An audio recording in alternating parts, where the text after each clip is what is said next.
این ایامیه که مادر امام حسین در بستر بیماری جوری ریختن در خونه از زهرا سلام الله علیها که اگر میخواست برای درداش آه و ناله کنه باید شبانه روز این کار رو میکرد. یه روز امیرالمومنین اومد خونه، نگاه کرد تو بستر، دیدیشون بی صدا گریه میکنه. آسمون رو سر حضرت خراب شد. خدا نیاره که یه مردی بانوش از او حفاظت کنه.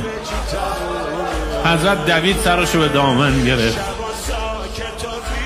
به همه شیعیان عالم او درس شیعگی داد.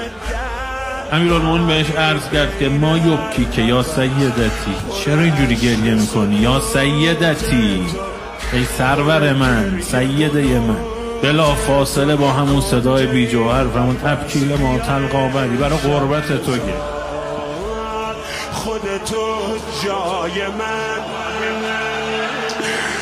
چه کنم فاطمه، آخه یه حرفی